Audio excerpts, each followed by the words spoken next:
여보, 진짜 어머니 수술 비용 우리가 다 내는 거야? 어머니 드리면 우리 빚은 어떻게 하고? 당신 아직까지 빚 갚고 있는 거 어머니는 아셔? 모르시지 어쩔 수 없잖아. 우리 어머니신데. 그럼 어머니 그냥 이대로 돌아가시게 냅둬? 그런 말 아니라는 거 알잖아. 어머니 모아두신 돈이 있는지, 아파트 담보를 더 잡아서라도 대출이 가능한지 알아봤어? 당연히 알아봤지. 근데 택도 없어. 그럼 어떻게 해? 우리 큰애 대학교 안 보낼 거야? 작은애 유학 비용은? 참 나도 답답해. 너무 보채지 마. 혹시 장모님한테는 여쭤봤어? 왜 우리 엄마를 들먹여? 우리 엄마 그럴 돈 없어. 하 진짜 미치겠네. 수술 비용은 어떻게 한다고 치더라도 이후에도 계속 치료를 받으셔야 할 텐데 그 비용을 알아보니까 정말 어마어마해. 당신 어머니이니까 당신이 책임을 져야지. 그러니까 이렇게 고민하는 거 아니야? 나한테 화내는 거야? 나 당신 없는 동안 여기서 어머니 계속 돌봤어. 똥기저귀를 갈았다고. 알아, 화내는 거 아니야. 조용히 해. 어머니 깨시겠어. 하여튼 나 어머니 계속 여기 계시는 것도 힘들어. 그리고 어머니 입원하시면 나한테 간호하라는 소리는 절대 하지 마. 알겠어. 어머니는 하필 지금 암에 걸리셔가지고. 이게 어떻게 된 일일까요? 지금 아들과 며느리가 어머니의 수술비를 내지 않기 위해 이야기를 하고 있는데요. 오늘은 암에 걸린 어머니를 짐으로 생각했던 아들과 그런 아들도 사랑했던 어머니의 이야기입니다. 어떤 내용의 이야기일지 바로 들어보도록 하겠습니다. 안녕하세요. 저는 경기도 광주에 살고 있는 최숙희라고 합니다. 올해로 76살이 되었네요. 평소에 사연 이야기를 많이 듣고 공감을 하며 정을 나누는 평범한 사람입니다. 다른 분들 이야기를 들으면서 나는 나의 인생 중에 어떤 이야기를 해드릴 수 있을까 생각했습니다. 그러다 최근에 있었던 일을 같이 얘기해보면 좋을 것 같다고 생각해서 이렇게 사연을 씁니다. 오늘 제가 해드릴 얘기는 제가 아팠을 때 자식과 며느리와 있었던 이야기입니다. 자식을 위해서 살아왔지만 결국 자식과 며느리에게 큰 상처를 받은 순간이었습니다. 제 인생에서 아마도 가장 힘든 순간이었을 겁니다. 어쩌면 조금 서글플 수도 있는 이야기지만 같이 사연을 나눔으로써 저도 그리고 여러분도 위로받을 수 있을 거라 믿습니다. 그럼 제 이야기를 시작해 보겠습니다. 저는 어린 시절부터 가난한 집에서 자랐습니다. 제 고향은 서울인데 청계천 근처에서 자랐죠. 그때의 청계천을 아시는 분이 계실까요? 아시다시피 판자촌 동네였죠. 먹을 게 없어서 바닥에 있는 시래기들을 주스러 다녔고 어머니 아버지가 심부름을 시키시면 기름통에 기름을 받아오기도 했고 연탄을 가져오기도 했습니다. 어떤 날은 부모님이 외상값으로 밀린 금액을 저보고 가져다 주라고도 하셨죠.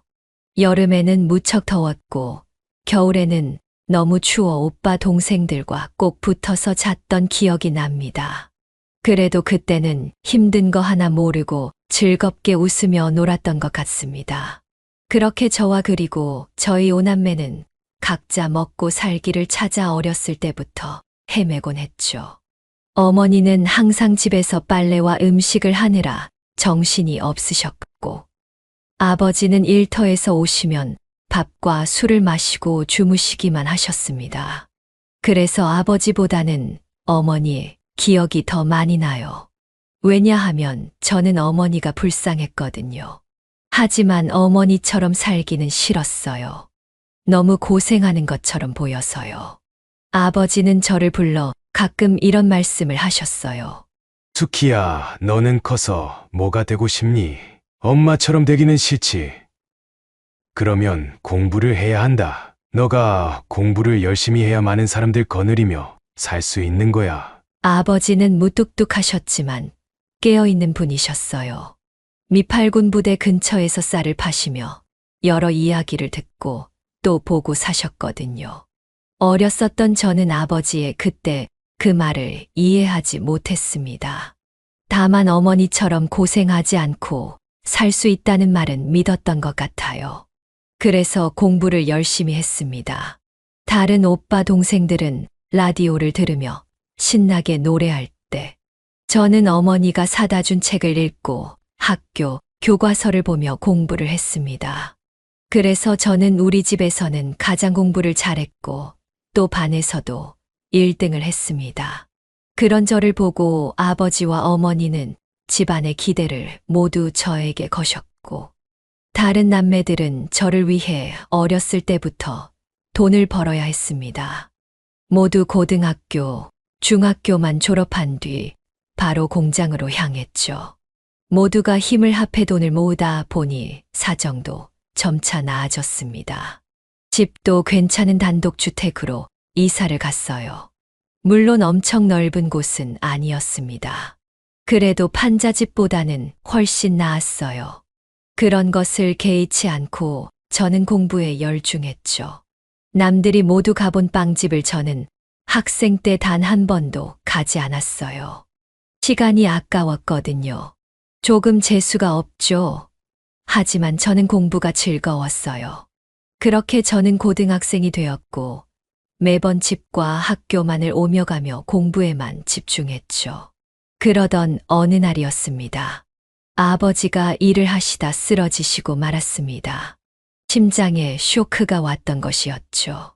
그래서 저희 아버지는 한순간에 고인이 되셨습니다. 저희 모두 아버지의 임종을 지키지 못했죠. 슬퍼할 겨를도 없이 순식간에 일어난 일이었죠. 장례가 끝난 뒤 얼마 지나지 않은 후부터였습니다. 집안은 점점 기울기 시작했고 아버지를 의지했던 저희 오빠와 동생들도 조금씩 엇나가기 시작했죠. 결국 저를 대학을 보내자는 모두의 바램은 어느새 사라지고 말았고 저는 바다에 떠있는 섬마냥 내팽겨진 느낌이었습니다. 우리는 작은 월세방으로 옮겨야 했고 집의 분위기도 완전히 변했습니다. 어머니는 아버지가 돌아가시고 나서 점점 야위셨고 오빠들도 매번 술을 먹고 들어오기 일쑤였죠. 아버지의 영향이 그렇게 큰 줄은 그때야 알았습니다. 어머니는 저를 아직 포기하지 않으셨고 때문에 일을 하시게 되었습니다. 시장에 나가서 국수 장사를 시작하신 거였죠. 어머니 음식 솜씨가 좋았거든요. 하지만 저는 그런 모습을 보고 너무나 불편했어요. 저도 생계에 뛰어들고 싶었죠. 하지만 어머니는 그런 저의 의견을 극구 반대하셨어요. 저도 이 집안의 사람이기에 가족의 행복을 위해 제 소임을 다하고 싶었고 결국 저는 더 이상 공부를 하지 않았습니다. 점점 성적은 떨어졌고 저는 담임 선생님께도 대학을 포기하겠다고 말씀을 드렸어요. 담임 선생님과 어머니는 매우 화가 나셨지만 제 고집을 꺾지는 못하셨어요.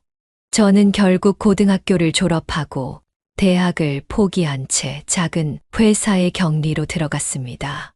동생들은 공장에서 일했고 작은 오빠는 음악을 하고 싶다며 집을 나갔고 큰 오빠는 아는 분과 사업을 하겠다며 성공하기 전까지는 돌아오지 않겠다고 선언을 하고 집을 떠났습니다. 작은 오빠와 큰 오빠는 그렇게 오랫동안 집으로 돌아오지 않았죠. 그래서 저희 모든 걱정은 어머니였습니다. 어머니는 점점 몸이 안 좋아지셨고 저는 얼른 돈을 많이 벌어서 어머니에게 효도할 생각만 하고 있었습니다. 하지만 대학 졸업자도 아닌 제가 작은 회사에서 격리로 버는 돈은 너무나도 적었죠. 어머니는 제가 학업을 포기한 뒤로 인생의 기쁨이 사라진 듯 했습니다. 하지만 저는 후회하지 않았어요. 저 때문에 저희 형제와 어머니가 희생하는 걸 보기가 정말 힘들었거든요. 차라리 제가 힘든 게 나았어요. 가끔 아버지가 꿈에 나오셔서 어렸을 때 했던 이야기들을 하셨어요. 그럴 때마다 저도 공부에 대한 미련을 아직 가지고 있다는 걸 알았죠. 하지만 때는 이미 늦었어요. 매일 회사에 가서 서류를 정리하고 회계장부를 만지고 손님들 커피를 타서 나르고 심부름을 했죠. 첫 월급을 받았을 때는 정말 기뻤어요. 어머니가 좋아하시는 조기와 빨간 내복을 사서 선물로 드렸죠. 어머니도 그때는 기분이 좋으셨는지 저보고 방긋 웃어주셨어요. 하지만 그게 마지막이었죠. 어머니도 급격하게 건강이 안 좋아지셨어요. 병원에 가보자고 했지만 어머니는 결단코 반대를 하셨고 결국 무슨 병인지도 모른 채 돌아가셨어요. 동네 의원분을 모셨지만 소용도 없었고요. 저는 절망에 빠졌습니다. 어머니를 행복하게 만들어주고 싶어서 공부를 포기하고 돈을 벌었는데 어머니가 없으니 삶의 의미가 사라진 것 같더군요. 매일 회사 서류 더미에 가득 둘러싸여서 의미 없이 하루하루를 보냈습니다. 오빠들이라도 있었으면 의지할 곳이라도 있었겠지만요. 제가 그렇게 의미 없이 일하는 걸 회사 사장님도 느꼈는지 항상 저를 혼냈습니다. 저는 커피를 흘리기도 하고 서류를 잘못 정리하기도 했습니다. 그렇게 저는 어머니가 돌아가시고 힘든 시간을 보냈죠. 그렇게 2년이란 시간이 지났습니다. 그러던 어느 날 이 지옥에서 저를 꺼내줄 사람이 나타났습니다. 바로 남편이었죠. 저는 남편을 극장에서 만나게 되었습니다. 회사가 끝나고 영화를 보러 가는 게 저희 낙이었던 시절 남편은 극장에서 일을 하고 있었죠. 서로 오다 가다 보긴 했지만 누구 하나 먼저 다가서지 않았습니다. 하지만 그날은 좀 달랐습니다. 남편은 그날따라 평소와 다르게 청바지에 셔츠를 입은 단정한 상태였습니다. 저는 평소와 다른 남편의 모습에 눈길이 갔고 남편은 저에게 다가와 이름을 물었어요. 그렇게 저희는 만남을 시작했죠. 남편을 알아가면 알아갈수록 진국이라고 생각했습니다. 가정환경도 비슷했고 저와 마찬가지로 가족에 대한 책임감이 강한 남자였습니다. 우리는 서로의 아픔을 서로가 보다듬어주며 미래를 함께하자고 약속했습니다. 더군다나 남편은 매우 성실했습니다. 극장에서 일을 하다가 작은 회사의 사장님의 눈에 띄어서 극장을 그만두고 회사에서 일하기 시작했죠. 회사에 한 번도 지각한 적이 없고 매일 야근을 할 만큼 열심히 했습니다. 그러다 보니 회사도 성장하기 시작했고 남편은 금방 승진을 할 수 있었죠. 그렇게 몇 년의 연애 끝에 남편은 저에게 같이 살자고 했습니다. 요즘의 프로포즈처럼 멋있진 않았지만 결혼하자는 뜻이었고 저는 기쁘게 받아들였습니다. 저희 둘은 돌아가신 우리 부모님에게 가서 인사도 드리고 남편의 어머니에게도 가서 인사를 드렸습니다. 그리고 작게 결혼식을 올렸죠. 그렇게 저는 점점 행복해졌습니다. 과거의 힘든 삶은 더 이상 기억이 나지 않았고 바쁜 하루하루를 살며 소박한 행복을 느끼게 되었습니다. 우리는 부유하지는 않았지만 조용하고 평범했지만 저는 그게 좋았습니다. 남편은 월급 날 때마다 돈을 꼬박꼬박 모으면서도 저에게 작은 선물을 사서 주었습니다. 저는 그 선물들을 지금까지 가지고 있죠. 제가 20대 후반이 되던 해에 저희는 아이를 가졌습니다. 아들이었죠. 꼬박꼬박 모은 돈으로 대출을 받아 작은 아파트도 살 수 있었습니다. 넉넉하진 않았지만 그래도 점점 나아지는 모습에 행복해했죠. 하지만 대출금과 생활비를 감당하는 건 조금 벅차더라고요. 우리 둘 모두 일을 해야 했고 아들을 낳고서는 어떻게 해야 할지 막막하기만 했습니다. 그래도 제 뱃속에 있는 아이를 생각하면 다시금 행복해졌죠. 그렇게 아들이 태어났습니다. 아들은 세상에서 가장 아름다운 천사 같았습니다. 제가 저희 애를 낳았다는 게 실감이 나지 않았고 그건 남편도 마찬가지였을 겁니다. 지금까지의 힘든 삶을 보상받은 느낌이었죠.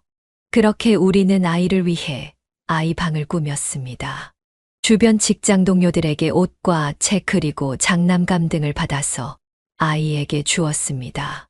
아이를 낳고 저는 1년을 육아에 전념했습니다. 돈 들 때는 더 많고 버는 수입은 더 줄어들었지만 그래도 괜찮았습니다. 남편과 아들만 있다면 무엇이든 할 수 있을 것 같았죠. 남편은 퇴근하면 항상 저를 안아주고 아들에게 입맞춤을 해주었습니다. 그리곤 저에게 아들을 위해서 우리가 더 열심히 살자고 얘기해 주었습니다. 아이가 어느 정도 크고 나서는 시어머니께서 아이를 돌봐주셨습니다. 그리고 저는 작은 미싱 공장에 취업을 했습니다. 큰 공장은 아닌 작은 집 같은 구조의 미싱 공장이었습니다.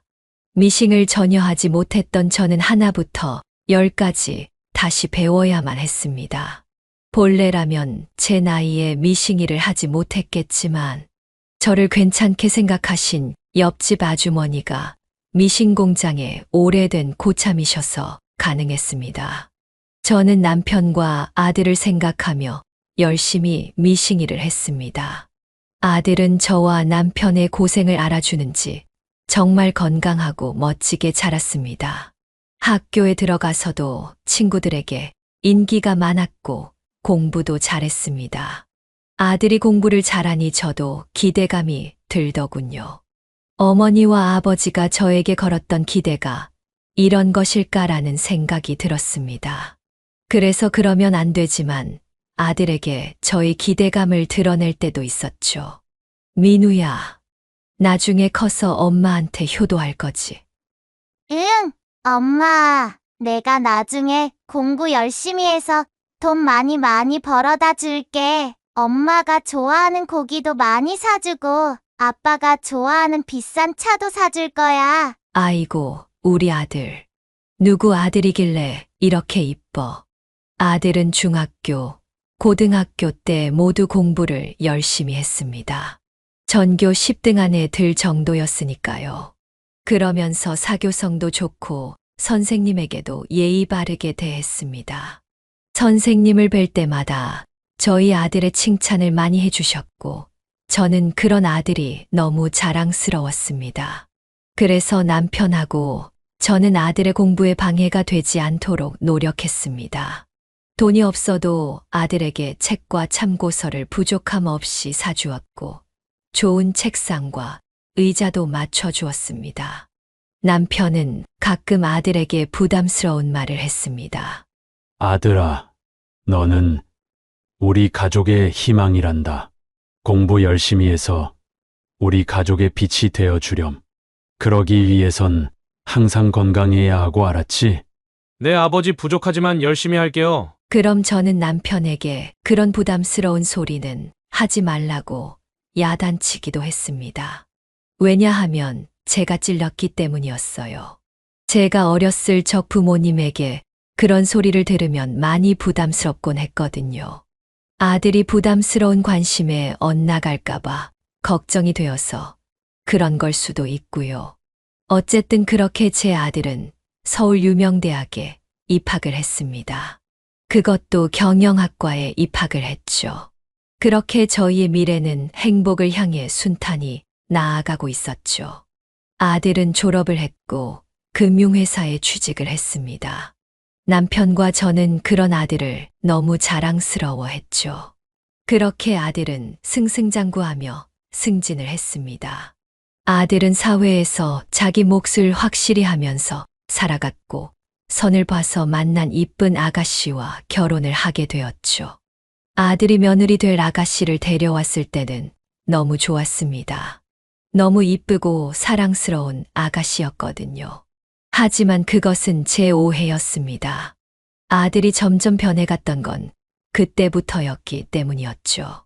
아들은 성미에도 맞지 않는 사업을 하겠다고 말했고 저와 남편은 지금도 잘하고 있지 않냐며 말렸습니다.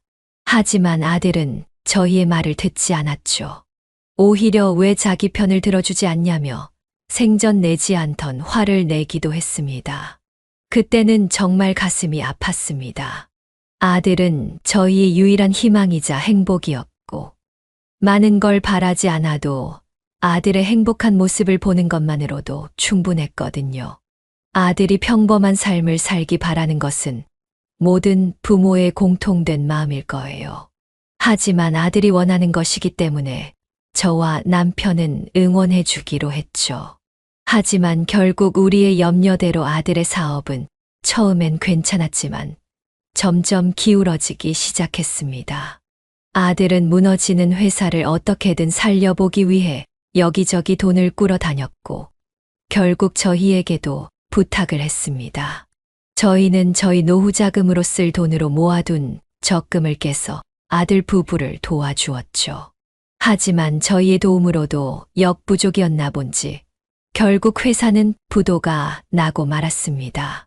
그렇게 아들 부부는 집까지 팔게 되었고 결국 저희 부부의 아파트로 오게 되었습니다. 아들은 사업 실패에 대한 후유증으로 매일 술을 마시기만 했고 그 모습을 보던 저희 부부는 너무나도 슬펐습니다.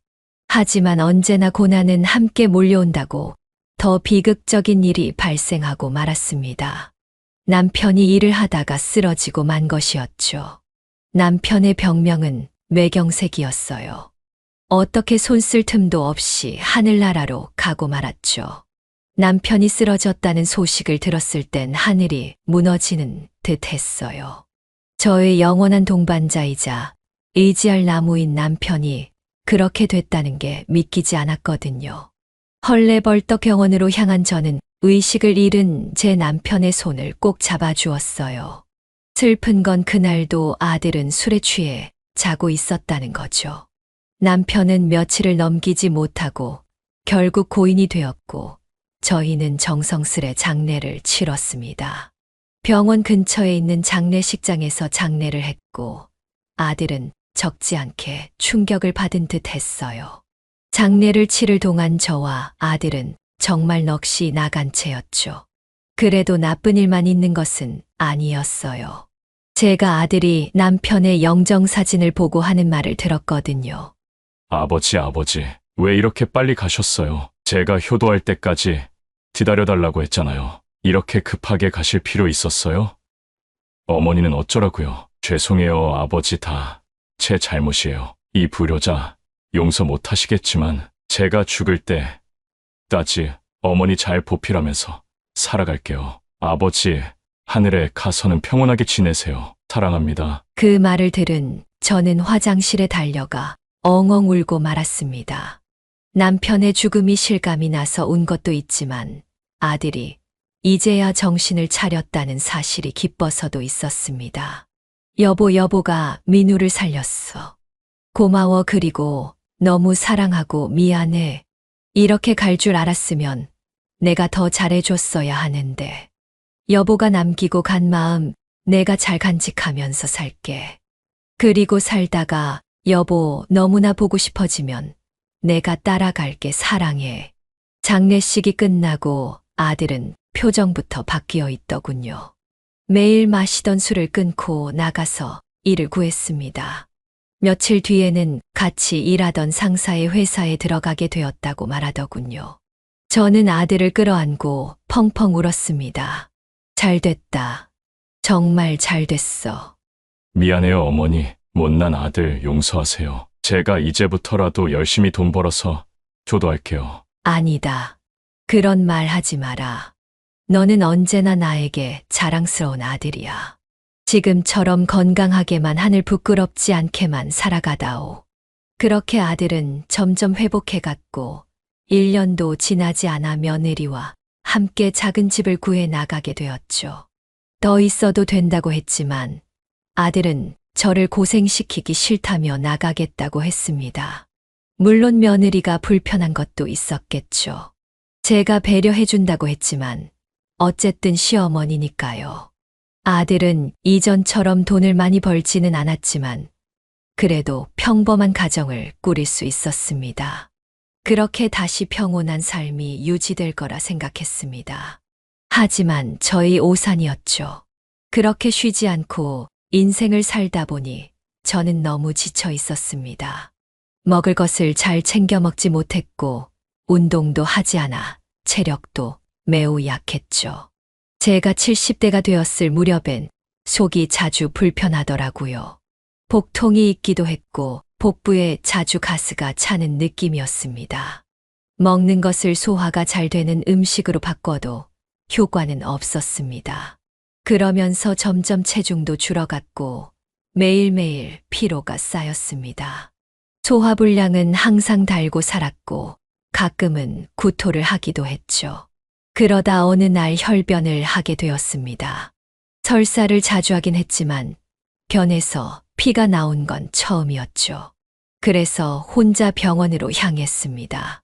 의사 선생님은 MRI와 CT 그리고 복부 초음파를 모두 해보기를 권했고 비싼 가격이었지만 그래도 해야 할 것 같아 검사를 받았습니다. 며칠 뒤 저는 충격적인 이야기를 듣고 말았습니다. 제 귀를 의심했죠. 의사는 제가 대장암이라고 했습니다. 그것도 3기에서 4기 사이라고요. 저는 제가 암에 걸릴 것이라고는 상상하지 못했습니다. 그래도 지금까지 크게 아픈 곳 없이 살아왔는데 왜 이런 일이 나에게 생겼는지 하늘이 원망스러웠습니다. 그래도 아직까지 희망은 있었습니다. 그래도 요즘엔 기술이 많이 좋아져서 아직 포기하기엔 이릅니다. 하루빨리 수술을 받고 지속적으로 방사선 치료를 받다 보면 완치가 될 수도 있습니다. 다행히 환자분은 수술이 가능한 케이스여서 희망이 있는 겁니다. 물론 환자분과 가족분들의 의지가 가장 중요합니다. 꼭 수술을 해야 하나요? 내 수술은 필수입니다. 수술을 통해서 암과 암 주변부를 절제해야 합니다. 수술보다는 이후 항암제 투여와 방사선 치료를 병행하게 되는데 그걸 견디셔야 하는 게 관건이죠. 혹시 수술 비용은 얼마나 하나요? 나가시면 안내를 해주실 겁니다. 나가서 실장으로 보이는 사람에게 병원비 상담을 받은 저는 그 자리에 주저앉고 말았습니다. 수술비만 5천만 원이 들고 이후 입원비와 약가, 방사선, 치료는 더 돈을 내야 했죠. 하지만 저는 모아둔 돈이 없었습니다. 간간히 미싱일을 하며 용돈벌이를 하는 게 끝이었고 저와 남편이 모아둔 돈은 진작 아들 부부에게 주었기 때문이었습니다. 남은 거라고는 작은 평수의 집밖에 없는데 수술을 받으려면 집을 담보 잡아 대출을 해야만 했습니다. 하지만 저는 더 충격을 받고 말았습니다. 대출을 받으러 간 자리에서 이미 집이 담보로 잡혀 있다는 말을 들었기 때문이었습니다. 알고 보니 아들의 회사가 부도가 나기 전에 남편이 아들을 위해 집을 담보로 대출을 받아 도와줬던 것이었습니다. 어떻게 해야 할지 모르겠더군요. 저는 은행에서 제 앞에 있는 직원을 붙잡고 올 수밖에 없었습니다. 은행을 나온 저는 생각했습니다. 수술비를 어떻게 해야 할지 하는 걱정이 제 머릿속을 가득 채웠습니다. 약간의 생활비는 있었지만 대장암 수술비와 치료비를 감당하기에는 턱없이 부족했습니다. 저는 평생 열심히 살았지만 수술비조차 감당하지 못한다는 생각에 더섭음을 느꼈습니다. 하지만 강한 마음을 먹고 어떻게든 살아야겠다는 생각이 들었습니다. 제가 여기서 포기해버리면 남편을 볼 면목이 없었거든요. 남편이 죽을 때 열심히 최선을 다해 살아가겠다고 다짐했었기 때문입니다. 그래서 그날 저녁 저는 아들에게로 향했습니다. 아들은 아직 직장 생활을 하고 있었고 저보다는 더 나은 생활을 하고 있었으니까요. 그렇게 저는 연락도 없이 아들 집에 가서 문을 두드렸습니다. 어머니, 연락도 없이 무슨 일이세요? 민우는 어딨니? 아직 회사에 있죠? 어머니, 일단 들어오세요. 언제쯤 집에 온다니? 이제 1시간 후면 올 거예요. 그때까지 여기 앉아 계세요. 근데 정말 무슨 일 때문에 오신 거예요? 이따가 민우 오면 말해줄 테니 너무 보채지는 말렴. 그렇게 1시간 정도가 지나고 아들은 집에 도착했습니다. 아들은 말도 없이 온 저를 보고 놀란 듯 보였습니다. 어머니 말도 없이 여기까지 무슨 일이세요? 여기 앉아봐라. 내가 할 말이 있다. 뭔데 그러세요? 심각한 일이에요? 너무 놀라지 말고 들어라. 내가 대장암 말기란다. 네. 뭐라고요? 대장암이요? 그래. 너무 놀라지 말래도. 이 나이 되면 암에 안 걸리는 게 오히려 이상한 거야. 그러니까 너무 걱정하지 마라. 다만 너희에게 부탁이 있어서 왔다.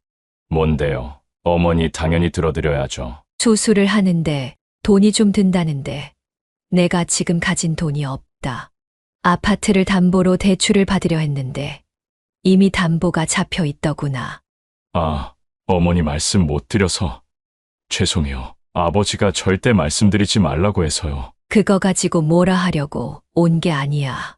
다만 내 수술비 좀 어떻게 해줄 수 없을까 해서 온 거야. 그럼요. 어머니, 무조건 해드려야죠.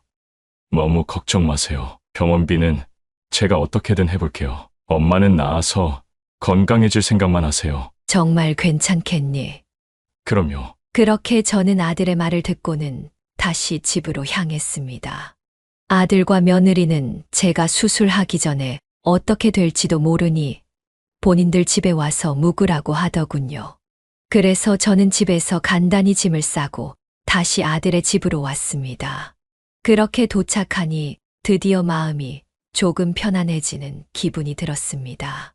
아들이 단 한 번의 고민 없이 병원비를 감당해 준다는 말에 너무 고맙고도 자랑스러웠습니다. 하지만 그건 저의 오해였습니다. 병원에서 수술을 앞두고 그곳에서 머무는 사이 저는 아들과 며느리의 표정이 점점 어두워지는 것을 느꼈습니다. 처음에는 흔쾌히 병원비를 감당해 주겠다고 했지만 점점 부담을 느끼는 것 같았고 저에게 들키지 않으려 애를 썼지만 모든 표정을 숨길 수는 없었습니다. 점점 그 미묘한 기분은 더욱더 저에게 가깝게 다가왔고 저는 애써 모른 채 하려고 했습니다. 아들은 직장에 가느라 집에 없었고 저는 며느리와 어색한 시간을 보내야만 했습니다. 저는 애써 제 마음을 가라앉히고 부정했습니다. 내가 괜히 수술을 앞두고 있어서 예민해진 걸 거야. 애들은 정말로 나를 위해 수술비를 마련해 주려고 하는 거야. 다 내가 불안한 탓이야. 그렇게 수술 전날 밤이 되었습니다. 수술을 앞두고 있으니 가슴이 두근거려 잠이 오지 않았죠. 그래서 물을 한 잔 하러 방에서 나와 조용히 부엌으로 향했습니다.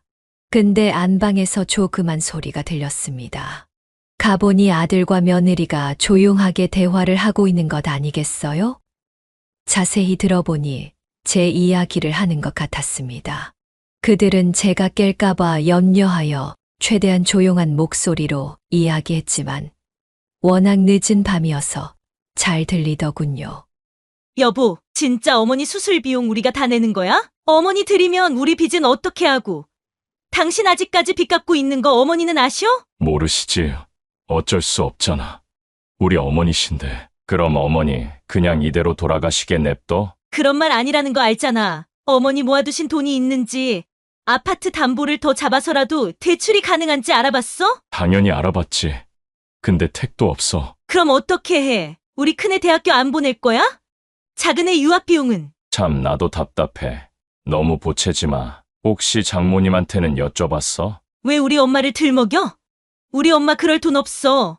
진짜 미치겠네. 수술 비용은 어떻게 한다고 치더라도 이후에도 계속 치료를 받으셔야 할 텐데 그 비용을 알아보니까 정말 어마어마해. 당신 어머니이니까 당신이 책임을 져야지. 그러니까 이렇게 고민하는 거 아니야. 나한테 화내는 거야? 나 당신 없는 동안 여기서 어머니 계속 돌봤어. 똥기저귀를 갈았다고. 알아, 화내는 거 아니야. 조용히 해. 어머니 깨시겠어. 하여튼 나 어머니 계속 여기 계시는 것도 힘들어. 그리고 어머니 입원하시면 나한테 간호하라는 소리는 절대 하지 마. 알겠어. 어머니는 하필 지금 암에 걸리셔가지고. 저는 그 말을 듣고 세상이 무너지는 듯 했습니다. 순간 어지러워서 그 자리에 넘어질 뻔했죠. 저는 가까스로 벽을 짚어가며 다시 방으로 돌아왔습니다. 저는 침대에 누워 조용히 울기 시작했죠. 모든 희망이 무너지는 듯 했습니다. 평생 자랑스러웠던 아들이 저를 짐으로만 여기고 애물단지로 생각한다는 걸 알게 되니 견디기 힘들었습니다. 더 이상 살아갈 이유가 없는 듯 했죠. 저는 어떻게 해야 될지 도통감이 잡히지 않았습니다. 그렇게 저는 수술 전까지 잠을 자지 못했죠. 그렇게 아침이 밝았고 아들과 며느리 또한 잠을 못 잔 듯 퀭한 얼굴이었습니다. 애써 웃음 지으며 저에게 괜찮을 거라 말해 주었죠. 저는 그들의 표정에서 더 이상 다정함을 느낄 수 없었습니다. 그들의 사정을 알지만 배신감이 드는 건 사실이었죠. 저는 병원에 가는 동안에도 혼자 깊은 생각에 빠졌습니다. 아들과 며느리의 짐이 되긴 싫었고 이대로 더 살아갈 수 있다 해도 이렇게는 살아가기 싫었습니다. 더 이상 살 이유가 없었기 때문이죠. 그날따라 남편이 너무 보고 싶더군요. 하늘을 보니 참 맑았습니다. 마치 남편이 저를 내려다보는 듯 했어요. 그제서야 저는 마음을 굳혔습니다. 남편을 보러 갈 때라는 걸 알았죠. 그래서 저는 수술을 받지 않는 게 좋을 것 같다고 생각했습니다. 그렇게 병원에 도착을 했고 아들과 딸은 한참을 카운터에서 직원과 말씨름을 했습니다. 저는 그런 아들과 며느리를 불렀죠. 어머니 왜요? 지금 바빠요. 얼른 수납하고 수술실 들어가야 해요. 민우야, 며느라가 나는 수술을 받지 않으련다. 네. 그게 무슨 소리예요, 어머니? 어제 너네가 하는 이야기를 들었다. 너 아직 빚을 갚고 있다며. 왜 나한테 말하지 않았니? 아들과 며느리는 서로를 바라보며 무척이나 당황해 했습니다. 나는 너희에게 짐이 되고 싶지 않아. 그리고 너희가 어떤 마음을 가지고 있는지 잘 알았다. 어머니, 그건 오해예요. 저희가 너무 힘들다 보니 말이 헛나온 거예요. 맞아요, 어머님. 어떻게 어머님을 짐으로 생각하겠어요. 저희는 그냥 현실적인 고민에 대해서 얘기한 것뿐이에요. 너네 말이 어떻든 나는 마음을 정했다. 너희를 원망하진 않으마. 내가 사랑하는 아들과 아들이 사랑하는 며느리니깐. 하지만 너네도 나에 대한 마지막 존중을 해주렴. 내가 너희에게 기대지 않고 내 삶은 내가 책임지고 가고 싶구나. 그렇게 해야 너희 아버지 볼 낯이 있지. 나를 위해 더 이상 무엇이라도 할 생각하지 마라. 다만 마지막 부탁 하나 하자. 내가 죽으면 꼭 남편 옆에 묻어다오.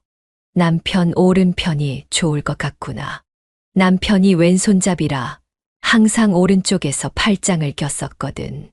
이제 내가 더 이상 너희에게 짐이 되는 일은 없을 거야. 아이들은 제 이야기를 듣고 꿀먹은 벙어리처럼 조용해졌습니다. 더 이상 나를 설득하려 하지도 않았죠. 예상은 했지만 가슴이 저릿했습니다. 저는 눈을 감고 한숨을 한 번 내쉰 다음 다짐했던 마음이 바뀌기 전에 그 자리를 떠났죠. 그리고 다시 저희 집으로 돌아왔습니다. 집은 참 적막했습니다. 저는 오자마자 아직 버리지 않은 남편의 물건들을 꺼내보았습니다. 아직도 남편의 향기가 나는 것 같더군요. 마음이 조금은 편안해졌습니다. 죽는 게 아니라 다시 남편을 보러 여행을 떠난다고 생각하니 한결 마음이 가벼워지더군요. 그렇게 몇 주가 지났습니다. 저는 병원에서 진통제를 먹으며 버티고 있었습니다. 점점 더 통증은 심해졌고 이제는 곧 가야 할 시간인 듯 했습니다. 근데 그때였습니다. 누군가 집 문을 두드리는 소리가 들렸습니다. 문을 열어보니 처음 보는 듯한 할아버지가 서 있더군요. 그 할아버지는 저를 뚫어지게 쳐다보더니 눈물을 글썽이기 시작했습니다. 누구세요? 너 맞구나, 수키야. 나다, 나 몰라보겠니? 저는 그제서야 그 사람이 누군지 알아보았습니다. 제가 어렸을 적 사업한다고 떠난 저의 큰 오빠였습니다. 오빠. 그래, 나다. 이놈아, 한번 안아보자. 오빠는 저를 끌어안았고 저도 오빠에게 안겨 펑펑 울었습니다. 어디 있다가 이제야 오셨어요. 미안하다. 성공하기 전까지 오지 못했어. 성공하고 고향에 돌아가니 모두 다 흩어져 있더구나. 찾으려 했지만 다들 찾을 수가 없었어. 내가 해외에서 사업을 하고 있어서 한국에 오래 있지 못했거든. 저와 큰오빠는 오랜 시간 동안 이야기를 나누었습니다. 큰오빠는 베트남에서 공장을 운영하셨고 거기서 결혼도 했다고 말했습니다. 벌써 손녀가 대학생이라고 하더군요. 저도 저희 남편 사진과 아들 사진을 보여주며 저의 이야기를 했습니다. 그리고 마지막으로 대장암에 걸려 곧 죽는다는 사실도요. 오빠는 그 사실을 듣고는 오열을 했습니다. 저에게 미안하다고 연신 말하더군요. 그리고 아들과 며느리의 이야기를 듣고는 화를 냈습니다. 어떻게 그럴 수가 있어? 어머니가 암에 걸렸다는데 지들 인생 살기 힘들다고 어머니를 내팽개쳐. 아니에요, 오빠. 제가 그만하자고 했어요. 아이들은 잘못 없어요. 부모가 되어서 어떻게 자식에게 짐이 될 수 있겠어요. 나는 너 이대로 못 보낸다. 어떻게 만났는데 이대로 못 헤어져. 당장 수술 받아라. 돈은 걱정 말고. 오빠 아니에요. 저는 이제 미련 없어요. 어허, 오빠 말 들어라. 수술 받고 새 살 먹고 나면 나한테 고마워할 거다. 죽기 전에 같이 여행이라도 가야 하지 않겠냐? 일단 수술 받고 그때도 죽고 싶으면 그땐 말리지 않으마. 큰오빠는 여전히 저를 어린아이로 보더군요. 성질도 여전했어요. 도저히 오빠를 말릴 수 없었죠. 그래서 저는 어쩔 수 없이 다시 수술을 받기로 했어요. 역시 돈이 많은 오빠여서 그런지 대한민국에서 가장 좋은 병원에서 수술을 받게 됐어요. 아마 수술비도 더 많이 나왔겠죠. 저는 그 사실을 아들과 며느리에게 말하지 않았죠. 기분이 싱숭생숭했어요. 방금 전까지만 해도 이 삶의 미련을 접기 위해 주변 삶을 조금씩 정리해 가고 있었거든요. 조금 남은 재산도 정리해보고 키우던 화분들도 정리하고 집도 청소하고요. 이것도 남편의 뜻인가 싶었어요. 그래서 오빠의 말처럼 일단 수술을 받아보고 생각해보자고 결정했어요. 그렇게 저는 성공적으로 수술을 받았어요. 경과도 좋았죠. 물론 항암 치료와 방사선 치료는 정말로 힘들었어요. 몸이 야위었고 식욕이 없었죠.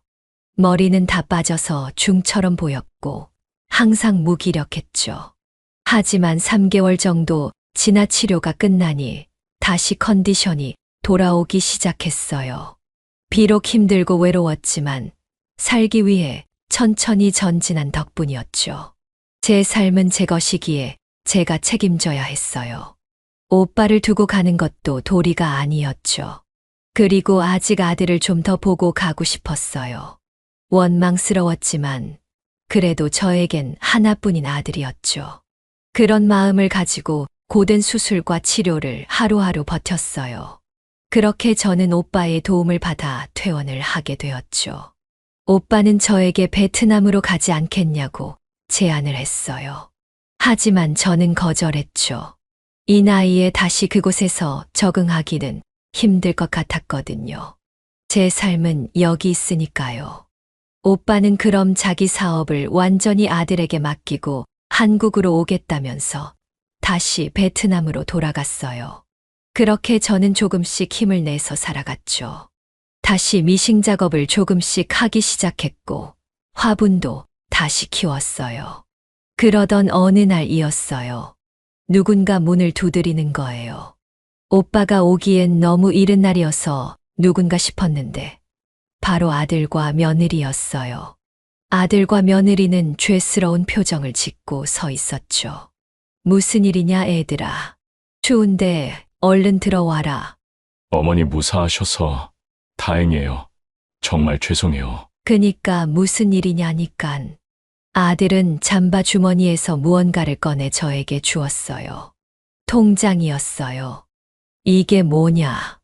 어머니, 그때 저희 얘기를 듣고 수술을 포기하셨을 때 사실 조금은 안도했었어요. 근데 그 이후로 천벌을 받은 것처럼 하루하루가 불편했어요. 모든 일이 손에 잡히지 않고 하루 종일 어머니 생각만 했어요. 제가 지금 어머니한테 불효를 저지른다면 저희 자식들도 똑같이 하겠죠. 저희는 정말 천벌을 받을 만해요. 며느리도 말을 덧붙였습니다.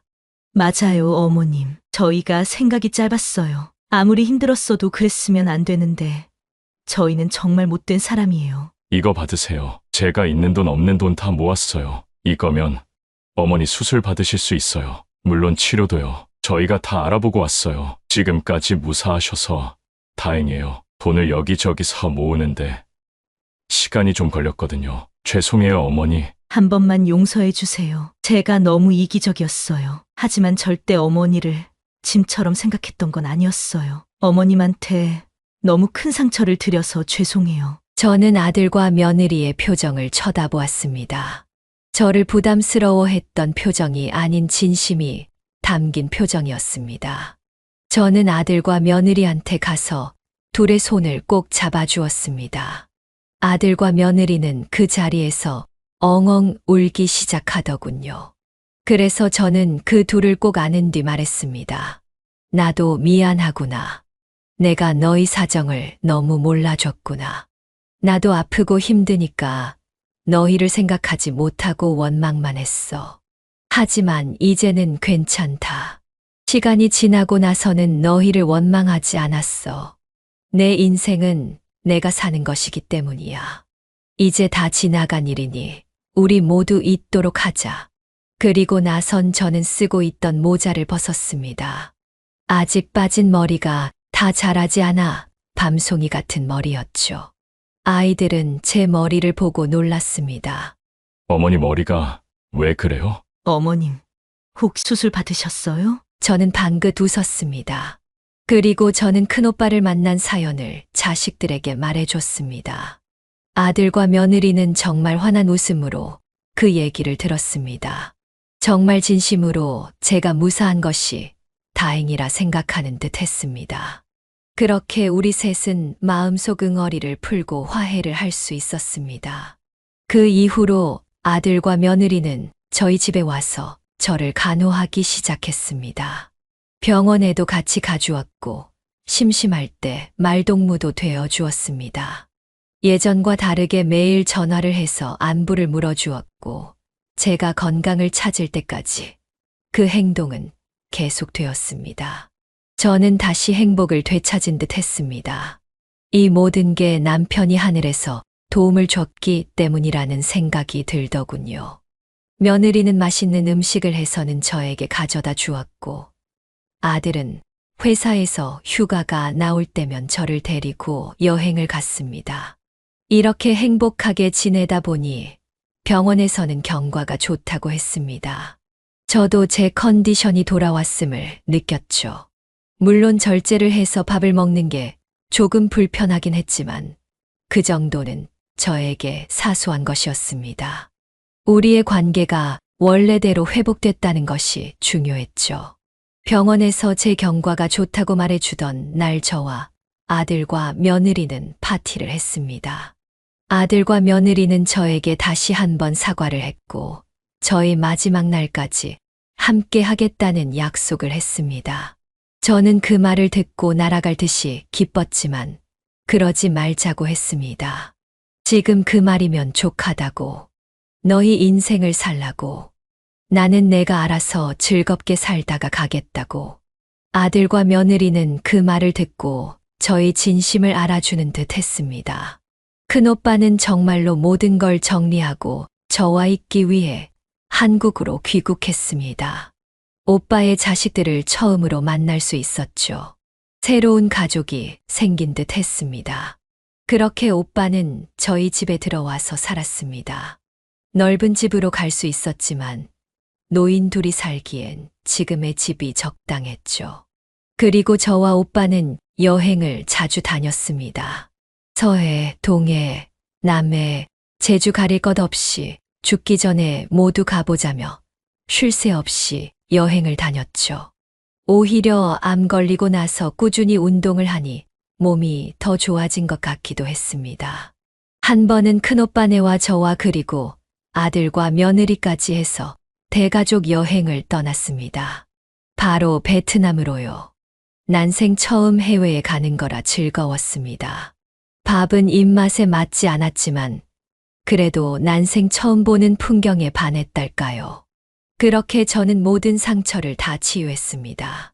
저는 암이라는 큰 병을 겪으면서 힘든 시간을 보냈지만 그 과정 속에서 다시 가족과의 관계를 회복할 수 있었습니다. 아들과 며느리는 저를 온 힘을 다해 아껴주었고 저희 큰 오빠도 마찬가지였습니다. 저는 이제 과거에 연연하지 않고 앞으로의 삶만을 살기로 다짐했죠. 또 깨달은 게 있었습니다. 가족이란 것은 오해가 쌓여 상처가 되고 서로를 미워할 수도 있지만 그것은 사소하고 일시적이라는 것을요. 결국 사랑하는 마음만 있다면 모든 것을 견뎌내고 이겨내서 서로 이해해주고 진정으로 아껴줄 수 있다는 것을 말입니다. 저는 지금 건강하게 지내고 있습니다. 일도 하면서 운동도 하고 나머지 시간은 큰오빠와 여가를 보내고 있습니다. 요즘엔 캘리그라피를 큰오빠와 함께 배우고 있어요. 큰오빠는 워낙 명필이라 잘하시는데 저는 아직 많이 배워야 한답니다. 저는 이런 순간이 지금 저에게 있다는 것에 감사하며 살아가고 있습니다. 그때 만약 수술을 받지 않았다면 지금의 기쁜 마음도 느낄 수 없었겠죠. 저는 남은 삶도 최대한 열심히 재밌게 살아보고자 합니다. 오늘 제 이야기는 여기까지입니다. 자식과 부모 사이에 때론 오해가 생기고 상처를 줄 수 있지만 진심 어린 사과와 이해만 있다면 극복할 수 있다는 얘기를 전해드리고 싶었는데 전달이 됐을지 모르겠네요. 물론 다양한 사연이 있겠지만 저는 아들과 며느리의 사과와 진심을 받아줬고 관계를 회복할 수 있었어요. 혹시 여러분은 저와 비슷한 경우가 있으신가요? 혹시 가족 간의 오해나 아픔이 있다면 서로 이해하고 용서하는 시간을 가져보면 어떨까요? 지금까지 제 이야기를 들어주셔서 감사합니다. 네, 오늘 이야기는 어떠셨나요? 오늘 이야기를 듣고 어떻게 생각하시는지 어머님, 아버님의 생각을 댓글로 공유해 주세요. 저는 또 다른 사연으로 찾아뵙겠습니다. 좋아요, 구독, 알람 설정을 통해 앞으로도 따뜻한 정을 나눌 수 있게 함께 해주세요. 어머님, 아버님의 삶의 지혜와 경험을 나눌 수 있는 통로가 되겠습니다. 오늘도 인생을 바꾸는 관점을 통해 사연을 들어주셔서 감사합니다.